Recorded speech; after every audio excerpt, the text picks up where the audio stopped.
a potential citizen journalist, one who can capture evidence anywhere on the go. We must redefine some of these terms so that we are up to speed with the technological advances.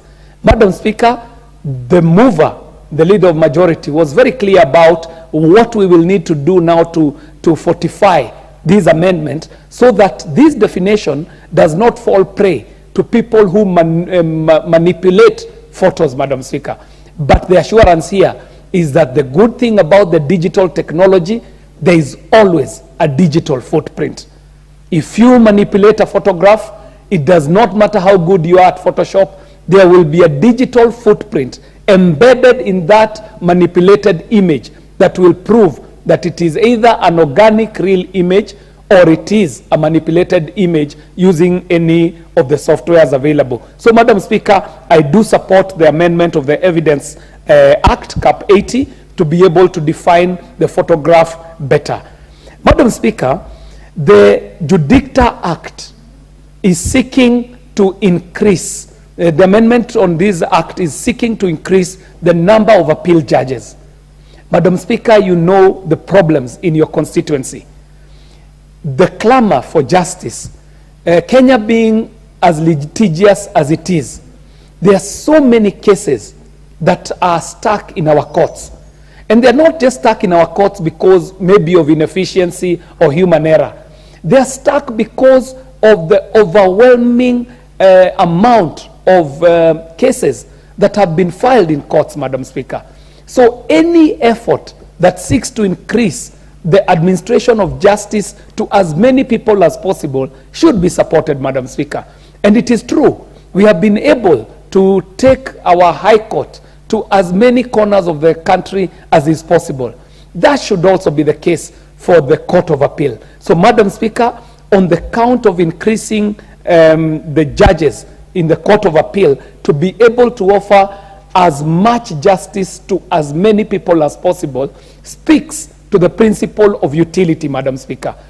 The principle of utility talks to us as representatives to be able to bring as much good as possible to as many people as possible. And that is why we have banners, even in this chamber, titling that we are here for the welfare of society and the just government of the people. So, Madam Speaker, I do support the move to amend this Judicta Act to be able to increase the number of judges in the Court of Appeal. In all, Madam Speaker, I'm in support, and for the few changes that I will make on a few of the proposals, I shall be doing that in the third reading at the Committee of the Whole House. Yes. Do you want to be informed by Honorable Mp.Oluoch?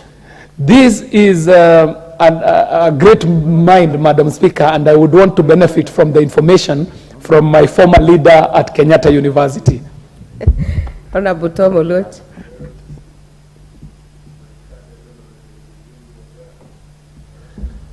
Okay. Thank you, Honorable KJ, and my very good friend from my alma mater then. I just wanted to inform him, and in utmost good faith, because I can see Honorable Rugara already smiling on what I want to inform him about.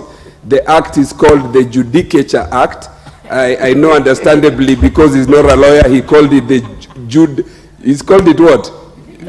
Judicta. He called it Judicta, and obviously because these are legal terms, it's called the Judicature Act. Thank you. But very good contribution. Good.